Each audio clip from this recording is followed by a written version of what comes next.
Бүгін мен сізді өте ерекше бір елмен таныстырамын. Бұл жерде әлемдегі ең бақытты тұрғындар өмір сүреді. Бұл мемлекет әлемдегі ең аз жемқорлық бар ел деп танылған. Мұнда автомобильдерден 2 есе көп велосипед бар. Елдің дерлік әрбір тұрғыны жүзуді біледі. Автобустар аялдамада қажет болғанда онға қарай қисайып, мүгедектерге, балалар арбасымен жүрген әйелдерге және қарттарға отыруды жеңілдетеді. Мұнда түрмеден қашуға талпыну қылмыс болып саналмайды. Егер қашқынды ұстаса, ол тек өз жазасының қалғанын өтейді. Бұл мемлекет ең байлар мен ең кедейлер арасындағы табыс айырмашылығы аз елдердің бірі және халықтың жұмыспен қамтылуы бойынша жетекші орында. Бұл елде биіктігі 6 қабаттан асатын ғимараттар жоқтың қасы. Білім барлық деңгейде тегін. Көптеген адамдардың жұмыс күні таңғы 8-де басталып, түстен кейін 4-те аяқталады. Мұнда қатты аяз да, ыстық та болмайды. Жылдың дерлік барлық уақытында температура салқыннан жылыға дейін ауытқып тұрады. Туу көрсеткіші әлемдегі ең төменгілердің бірі. Елдің кез келген нүктесінен мұхитқа небәрі 52 шақырымда жетуге болады. 2020 жылы елдің астанасы Еуропада өмір сүруге ең қолайлы қала деп танылды. Бұл Дания мемлекеті. Дания солтүстік Еуропадағы шағын ғана корольдік. Оны Скандинавия түбегінің інжу маржаны деп атайды. Белгілі бір мемлекеттің тиімді жұмыс істеу себебі неде? Жемқорлықпен сәтті күрес пе?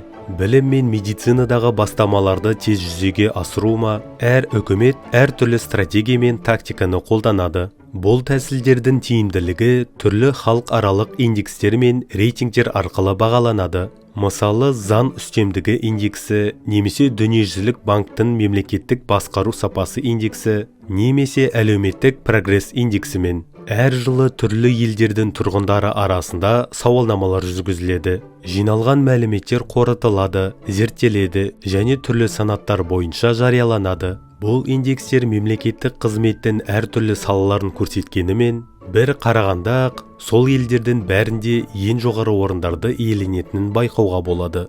Барлық скандинав елдері аталған индекстерде үнемі жоғары орын алады, бірақ Дания өз көршілерінен ерекшеленеді және әлемнің басқа елдерінен де ерекшеленеді. Себебі халықаралық әлеуметтік прогресс индексіндегі негізгі адам қажеттіліктері санатында Данияның көрсеткіштері мінсіз. Бұл қажеттіліктердің қатарына тамақтану, азаматтарға медициналық қызмет көрсету және негізгі байланыс пен білімге қолжетімділік кіреді. Бұл артықшылықтарды тек осы елдің азаматтары ғана емес, өзгелер де пайдалана алады.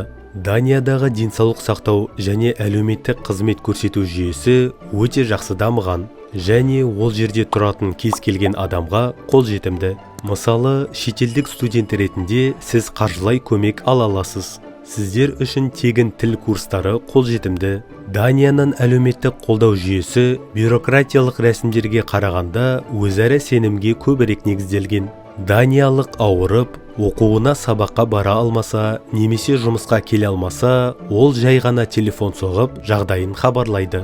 Ал Германияда мысалы студент те, қызметкер де міндетті түрде дәрігерден анықтама көрсету керек. Екі елде де мемлекеттік басқару жақсы жолға қойылған, бірақ немістер бәрінің қағаз жүзінде бекітіліп, расталғанын ұнатады, реттілік болуы үшін. Ал даниялықтар болса, кез келген жағдайда дос сияқты қарапайым әрекет етеді. Даниядағы өмір басқа еуропалық елдермен салыстырғанда қымбат болып көрінуі мүмкін. Бұл елде Еуропа одағындағы ең жоғары салықтар бар. Бірақ сол салықтардың нәтижесінде азаматтар үлкен игіліктерге ие.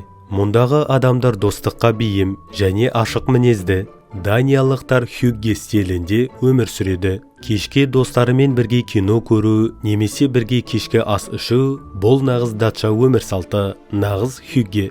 Датчан сөйлескенді, бас қосып уақыт өткізгенді, шам жарғанда жайлы атмосферада отырып, дәмді тамақ пен қызықты әңгімеден ләззат алғанды жақсы көреді.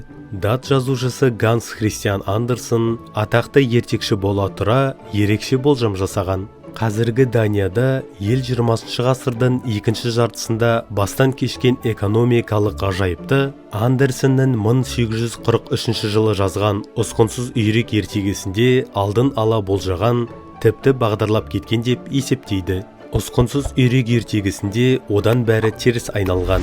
Тіпті анасы да қабылдамаған үйректі көптеген қиыншылықтар, қорлықтар, жалғыздық пен үмітсіздікті бастан кешіп, ақырында әдемі аққуға айналып, мүлде басқа топқа қабылданады. Ал шын өмірде өркениетті Еуропаның шеткері аймағында орналасқан суық теңіз жағалауындағы кішкентай ел кем түспейтін ғажайып өзгерісті бастан кешті.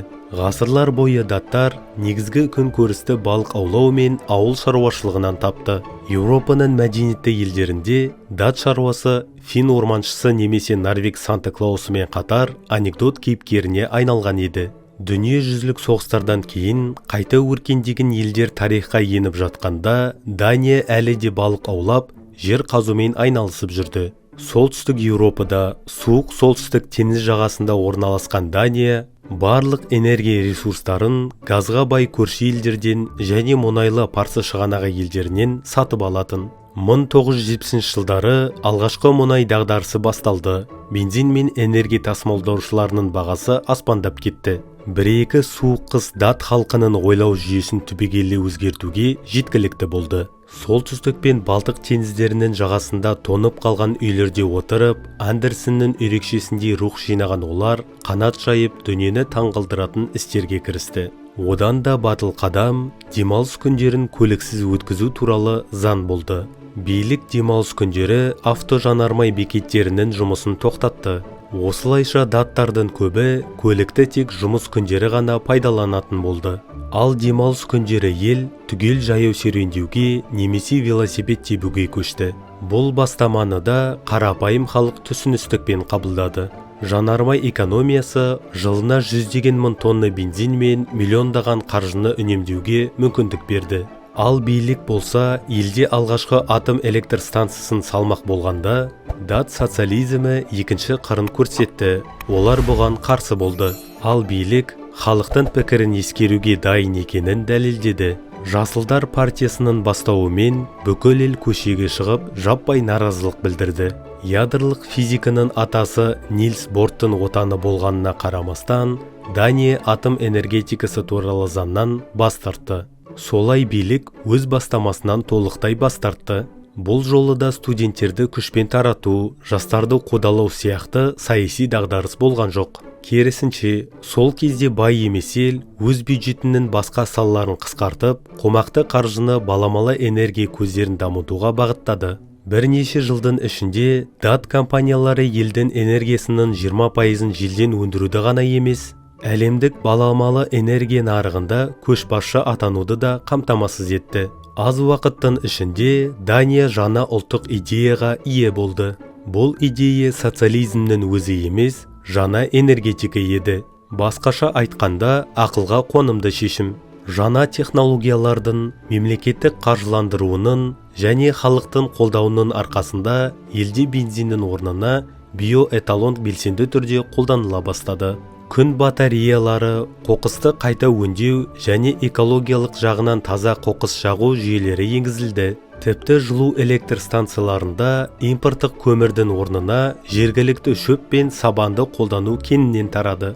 Табиғи ресурстары мардымсыз болғандықтан, Дания экономикасы негізінен адам капиталына сүйенеді.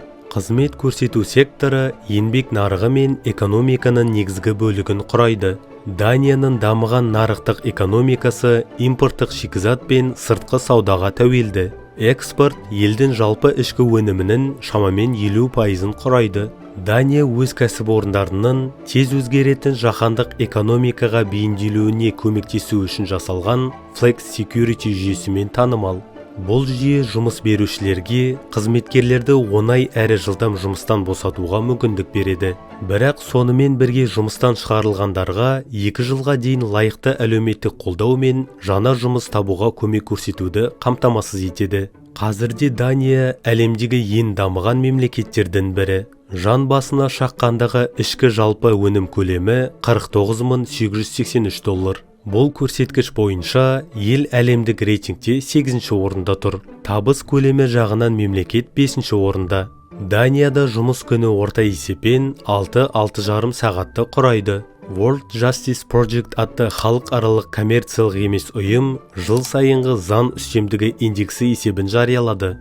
Бұл зерттеудің басты мақсаты әр елдің азаматтары заңды қаншалықты құрметтейтінін анықтау. Барлық көрсеткіштер бойынша рейтингтің көшбасшысы Дания болды. Бұл зерттеуге 102 мемлекет қатысты. Онда құқықтық орта, қоғам мен мемлекет арасындағы байланыс, тәуелсіз және әділ соттың болуы, жемқорлықтың болмауы және басқа да факторлар қарастырылды. Дания ең жоғары бір балдан 0,87 ұпай жинады.